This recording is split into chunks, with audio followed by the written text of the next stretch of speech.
Broadcasting live from the heart of Western Colorado. News Channel 5. Coverage you can count on.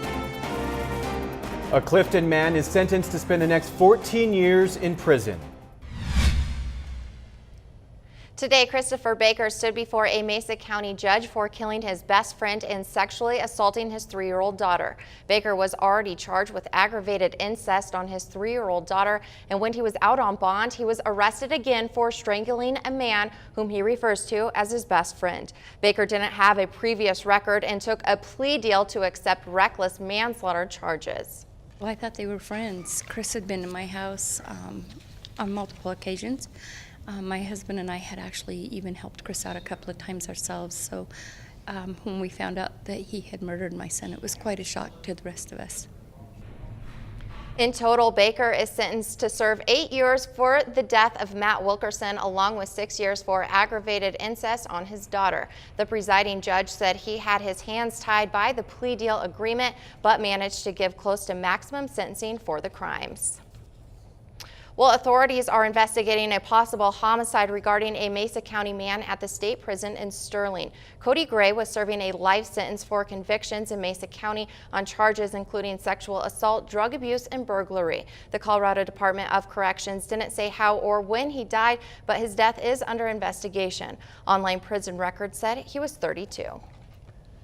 News Channel 5 is your election headquarters, and Republican gubernatorial candidate Bob Beaupre stopped by the News Channel 5 studios today. We had the pleasure of speaking with Mr. Beaupre about many issues. Here he tells us the difference between him and Governor Hickenlooper.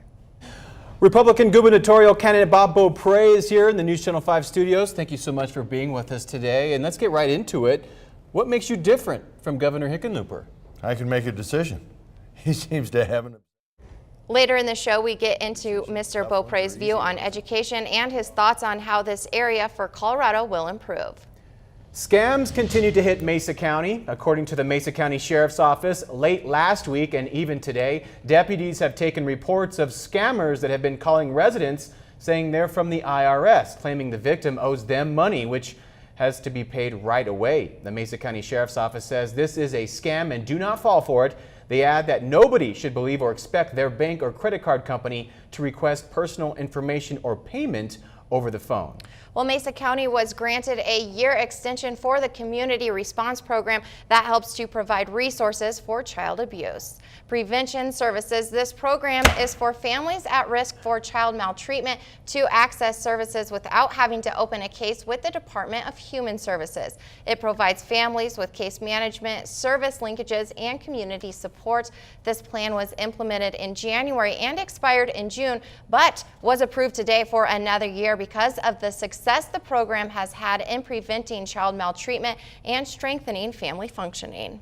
Our numbers of child abuse have been able to reduce over the past several years, and a lot of it is because we've been so proactive with these kinds of programs, so that you're not just leaving families out there to continue to try to find their way, but offering those programs that are going to support them so that they become better parents, and then we have children who are safe throughout the valley then.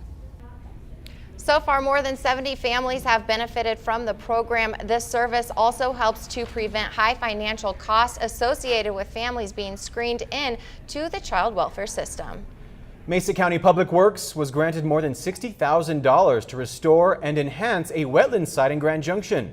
The restoration will take place along the Riverfront Trail off C&a-Half Road. Although this is a beautification project that will improve this area, this is being done because of the Clean Water Act.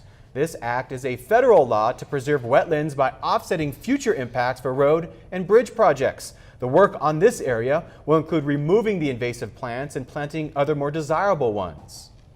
Well, a store in Rifle is a whole lot richer today when Colorado lottery officials came to the winning store to present them with a commission check. Your $50,000 commission bonus for selling winning tickets. The presentation was after a winning Powerball ticket was sold at the Come and Go store on East 26th Street in Rifle this past weekend. The lottery was $90 million, and whenever a winning ticket is sold, the store location receives a commission. The lottery ended up being a historical amount for the state.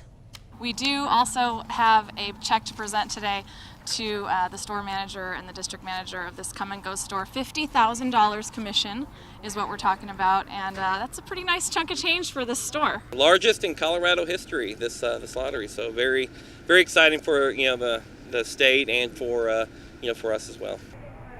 No one has yet to come forward to claim the lottery. The winner has 180 days after the drawing to collect their money. Now, Jorma, you're still here, so I'm assuming you weren't the $90 million winner. I didn't win, and I cried. I saw that Rifle had won, and I was hoping someone I knew had purchased the winning ticket, but I haven't gotten a call yet, so. Well, hopefully if you do know them, you'll see a little bit of it. Let's hope, because I need some help. We all do, right?